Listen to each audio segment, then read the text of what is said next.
The Kaifeng No. 2 is back in Hong Kong waters after landing activists on the disputed Senkaku Diaoyu Islands a week earlier. The ship, carrying activists, left Japanese waters August 17, following the deportation by Japan of the other activists via aircraft. The detention of the Hong Kong activists heightened diplomatic tensions between Tokyo and Beijing, and a landing of nationalist Japanese on the disputed islands triggered anti-Japanese protests in China.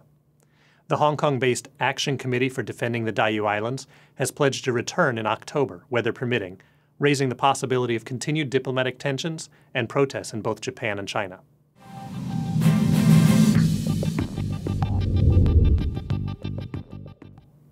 The current flare-up began in April when longtime Japanese nationalist Tokyo Governor Shintaro Ishihara announced during a speech in the United States that the Tokyo municipal government would buy at least 3 of the Senkaku Islands from private Japanese citizens who currently rent them out to the central government.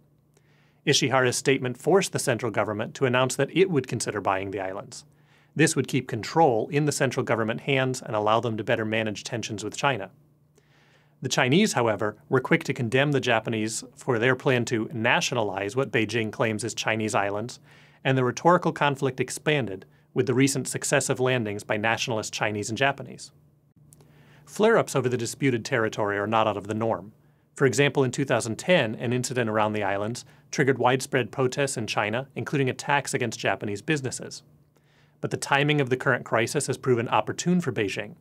For well over a year, regional attention has centered on China's actions in the South China Sea, particularly its standoff with Vietnam and the Philippines over disputed islands. China was portrayed as the aggressor. The Philippines called on the U.S., and Washington began calling on the Southeast Asian states to stand united and offer its assistance in shaping a new code of conduct in the region for China to abide by. Combined with the so-called U.S. pivot to Asia and the U.S. push for the Trans-Pacific Partnership, an economic grouping that does not include China, Beijing saw itself being constrained by an ever more aggressive United States. The Senkaku Diaoyu issue, then, has proven useful for Beijing. Suddenly, China is not in the center of things and not being seen as the aggressor. Rather, it is calling on the Japanese to refrain from aggressive action. Coupled with renewed tensions between Japan and South Korea over the disputed Dokdo Takeshima Islands, attention has shifted to Japan as the center of regional disputes, not China.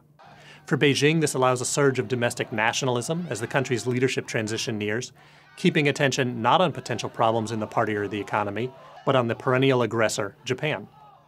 It also gives Beijing room to allow its citizens to let off some steam in their anti-Japanese protests, but only within certain bounds. As the 2010 instance showed, it can quickly get out of hand.